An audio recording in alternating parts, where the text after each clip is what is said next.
ओ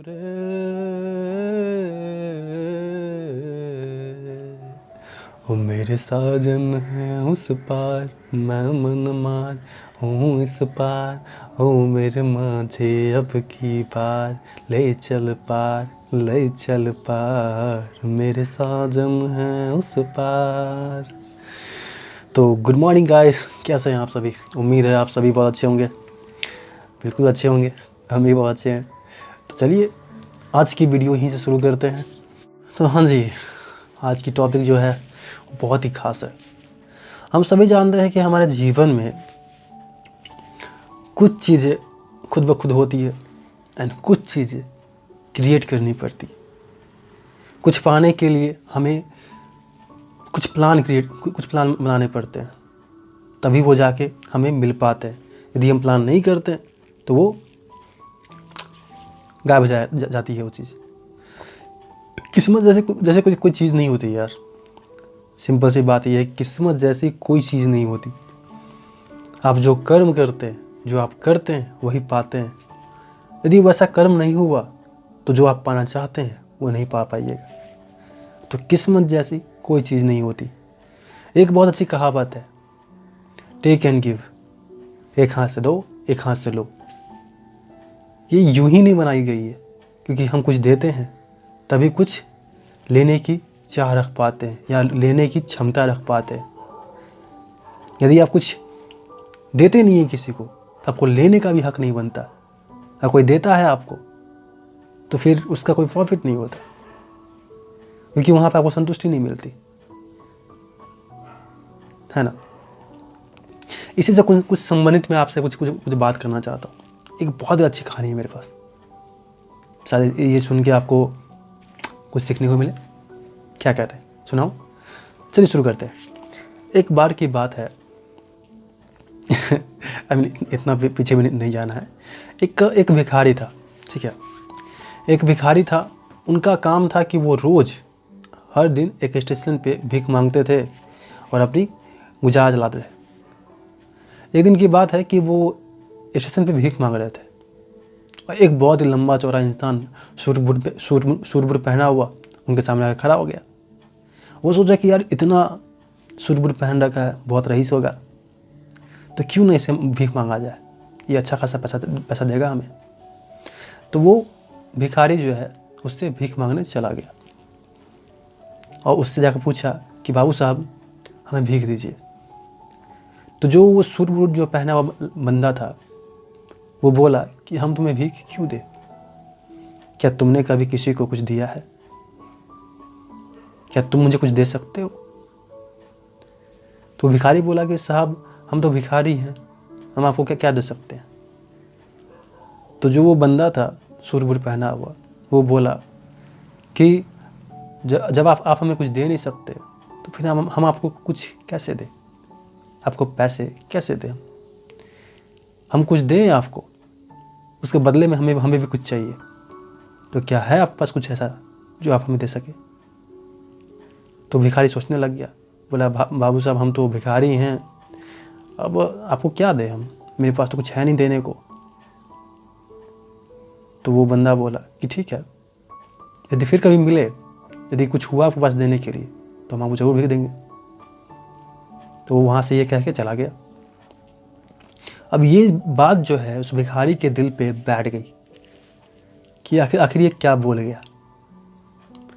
वो बहुत सोचा, 2-3 दिन तक सोचता रहा और 2-3 दिन सोचने के बाद उसने एक निष्कर्ष निकाला कि जो भी उसे भीख देगा उसके बदले वो उसे फूल देगा। वो आसपास के कुछ पेड़ से फूल तोड़ा और स्टेशन में पहुंच गया और भीख मांगने लग गया। वहाँ के लोग जो हैं उसको भीख देते थे, उसके बदले वो फूल दिया करता था। और जो ही फूल ख़त्म होते भीख कम आने लगते, और जब तो फूल होते भीख अच्छे खासे आते। हर दिन जो है रेलवे स्टेशन बाहर जितने ही फूल के पेड़ थे उन सभी से फूल तोड़ लेते थे और वो जो भी भीख देते थे उसके बदले वो एक फूल थमा दिया करते थे। इस तरीके से जब तक उनके पास फूल होता था तब तक उनको भीख अच्छे खासे मिलते थे, और जब फूल समाप्त हो जाया करते थे तो भीख कम होने लगता था, यानी कि पैसे मिलने कम होने लगते थे। एक दिन की बात है कि वही बंदा, जो बंदा उसको कहा था कि वो सूट वाला बंदा, लंबा चौड़ा वाला, वो बंदा फिर से इसको देखा उसी स्टेशन पे, उसी ट्रेन के बोगी पे। वो उसके पास गया और कहा कि साहब आज तो आप भेज दीजिएगा, हम बदले में हम भी आपको कुछ देंगे। तो वो बंदा जो है कुछ रुपए दिए भिखारी को और बदले में वो फूल दिया इनको। तो उस बंदे ने कहा अरे वाह, आप तो व्यापारी बन गए, और ये कह के वो वहाँ से चला गया। अब ये चीज़ उस भिखारी के दिमाग में मतलब कि वो सुना तो ये चीज़ बैठ तो गया उसके दिमाग में, लेकिन वो सोचने लग गया आखिर ये क्या कह गया कि हम व्यापारी बन गए, इसका मतलब क्या है। वो कुछ सोचा, काफ़ी देर सोचा, फिर उसको समझ में आई कि जब तक वो लोगों को फूल दिया करता था तब तक उसकी आमदनी अधिक हुआ करती थी। इसका मतलब ये है कि वो फूल का व्यापार कर रहा था, वो फूल को बेच रहा था। वो फूल देता था, उसके बदले लोग उसको पैसे दिया करते थे, क्योंकि औरों से सस्ते थे उसके फूल। इसी वजह से लोग उसके पास फूल अधिक खरीदते थे और लोग तुरंत पैसे दे दिया करते थे, निगोशिएट भी नहीं करते थे। तब उसके दिमाग में ये बत्ती जली, उसके दिमाग में ये बात घुसी, और इस तरह वो बात समझ गया कि आखिर व्यापार होता क्या है। और फिर वो जो भी पैसे फूल बेच के उसने कमाए थे उसको लिए और वहाँ से चला गया। तकरीबन 2-3 साल बाद उसी स्टेशन पर, उसी ट्रेन में 2 बंदे सूट बूट में खड़े थे एक दूसरे के आसपास। एक बंदा जो था वो एक बंदा तो वो लंबा चौड़ा वाला था, और एक बंदा जो था वो था खुद भिखारी। उसने उस बंदे को पहचान लिया और कहा साहब पहचाना हमें? तो वो जो लंबा चौड़ा वाला बंदा था वो पूछा कि कौन है आप, क्या आप हमें जानते हैं? तो भिखारी कहा अरे सर आपको याद नहीं है, हम 3 बार यहाँ मिल चुके हैं इसी स्टेशन पे, तीसरी दफ़ा हम लोग मिल रहे हैं। तो वो हर एक चीज़ बताया। फिर उस लंबे चौड़े इंसान को समझ में आया कि अच्छा आप हैं, तो ये कैसे सूट बूट में कहीं जा रहे हैं क्या? तो भिखारी बोला कि हाँ साहब, अपने व्यापार के काम से आए हैं।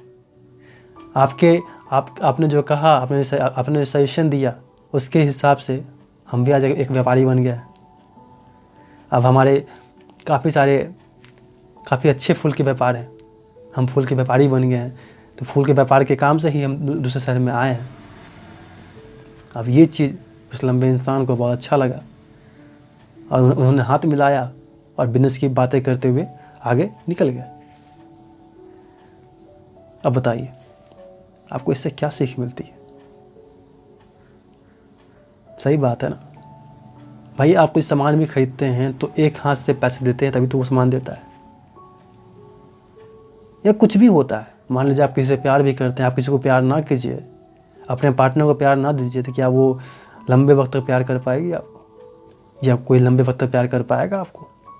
मान लीजिए कोई इंसान आपको इज्जत दे रहा है और यदि आप उसको इज्जत ना दे तो क्या दोबारा वो इज्जत करेगा आपकी? क्या वो रिस्पेक्ट करेगा आपकी? नहीं ना। उसी तरह जीवन में एक हाथ से दे एक हाथ से ले का नियम फॉलो जरूर करें। ज़रूरी नहीं है कि करे, कुछ चीज़ें इस पर निर्भर नहीं करती, जैसे प्यार, जो सच्चा प्यार होता है इस पर निर्भर नहीं करता। लेकिन जो दोनों पार्टनर होते हैं उनका ये फ़र्ज़ बनता है कि वो दोनों एक दूसरे को प्यार करें, चाहे वो माता पिता से हो, बहनों से हो, या किसी भी रिलेटिव से हो, या किसी भी काम में हो, या फिर किसी भी व्यवहार में हो, किसी भी रिलेशनशिप में हो, चाहे दोस्ती में हो, किसी भी चीज़ में हो, चाहे काम में हो, व्यापार में हो, जॉब में हो, हर एक चीज़ में ये चीज़ लागू होती है। गिव एंड टेक का लॉ जो है वो लागू होती है, क्योंकि ये लॉ ऑफ नेचर है, ये इंसान का स्वभाव है। आप हमेशा कहते होंगे जब भी आप किसी को रिस्पेक्ट देते हैं, वो आपको डिसरिस्पेक्ट से बात करते हैं, तो आप यही सोचते होंगे कि यार बहुत ही कमीना इंसान है वो। हम उसको बहुत प्यार से बात कर रहे हैं, वो हमसे बेइज्जती से बात कर रहा है। ऐसा होता है क्या? कहते हैं ना आप। तो ऐसा ही सभी के साथ होता है।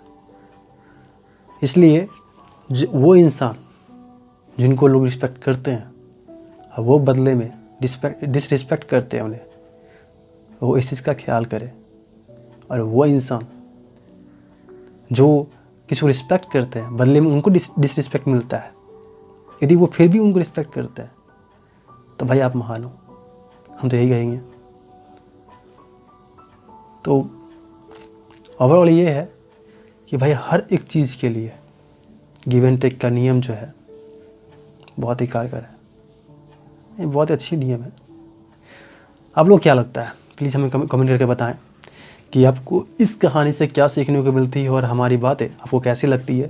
कुछ सुधार करने की यदि कुछ सुधार करनी है हमारी बातों में तो प्लीज़ हमें कमेंट करके बताएं। और किसी भी तरह की बात करनी हो, किसी रिश्ते के बारे में, किसी मनमुटाव के बारे में, कोई सजेशन लेना हो, कोई भी बातें कहनी हो हमसे, हमें गाली ही देनी हो, तो भी हमें आप मेरे ईमेल आईडी पे या फिर इंस्टाग्राम आईडी पे हमें डायरेक्ट मैसेज कर सकते हैं। या कोई सजेशन देना हो, किसी चीज़ के बारे में बात करना हो, अपने रिलेशनशिप के बारे में, अपने किसी भी चीज़ों में जो उतार चढ़ाव जो आप देख रहे हैं, यदि बात करनी हो तो प्लीज़ हमें मैसेज करें। हमें आपसे बात करके बहुत अच्छा लगेगा। तब तक के लिए बाय बाय। आप सभी अपना ख्याल रखिएगा। चूँकि अभी गुड मॉर्निंग है तो इस गुड मॉर्निंग के साथ आप सभी एक नया दिन शुरू कीजिए, एक नए जोश के साथ, और कुछ नया करके दिखाइए। जो गोल आपने बनाए हैं उस पर आप भिड़ जाइए और लगे रहिए। तब तक के लिए चलिए बाय बाय, अपना ख्याल रखिएगा। तो चल रहे हैं, टाटा।